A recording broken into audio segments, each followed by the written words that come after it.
Alright, so today we're going to go ahead and figure out how to do the second part of Canva together, which is going to be how to use charts and graphs. So for now, what we'll do is we'll select just a background as our basics. Select this one, or why not we'll just select this basic background for right now. So to do different charts and graphs, especially for an infographic, we'll first go to Elements, then we click Charts. There's a whole bunch of different ones we could use. The ones I strongly recommend are either using this chart, which will a pie chart, or we'll also, these ones are interesting, a donut chart. Name them all after desserts. Smart. And then lastly, we could use a bar chart, which we'll get into a little bit later. So for now, let's go ahead and look at how to use a donut one. They're all going to be very similar. Once you double click it, you'll notice there's multiple items. So you can, depending if you don't want a certain item, you only want 4, for example, we can make it 4. Or we can even cut it down to 2. So let's say we only have 2 items and it's reflected in 2. So let's say one of our questions, what do we prefer? And we can switch it here at any time, by the way. A line chart, we can switch it back to a bar chart, a row chart. Let's go back to donut though. Let's say our item is our item 1, which we'll call it, is dogs. And the second one is cats.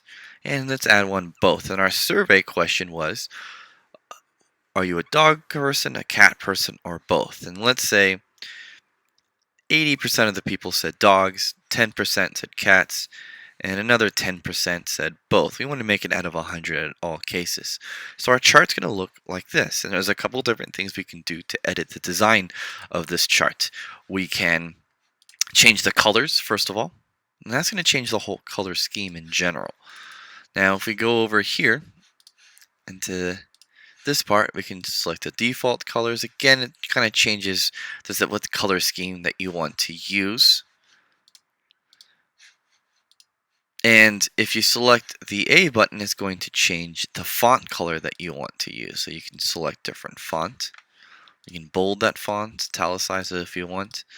And essentially that is how we would input our data in. And it would be no different for a bar chart than it would be for a pie chart. The process will all be the same on how to use it. That's essentially how to use the charts and input data along with your information. So what I could do, so if I wanted, I could from scratch, if I didn't use a template, go to Elements.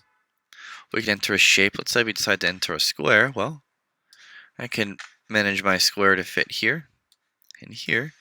Now I have a way to separate information, and what I can do is I can say, all right, let's move this item again.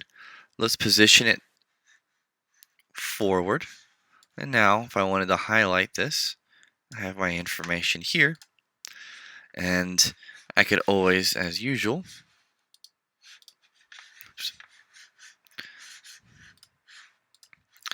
enter a text, a little heading if I wanted, and I could go over and say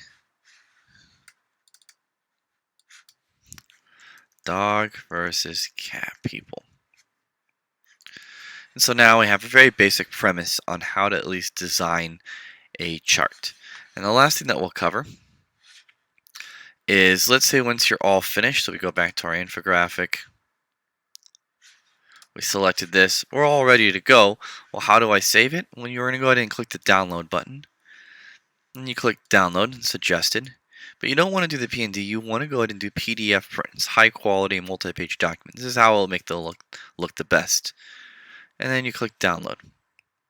Once you do that, we can select it and you should be good to go. If it asks you to charge money, that means something on your page has been selected not as the money option. You need to go back and fix it. And that's the basics on using Canva with charts and how to save and print. Thanks, guys.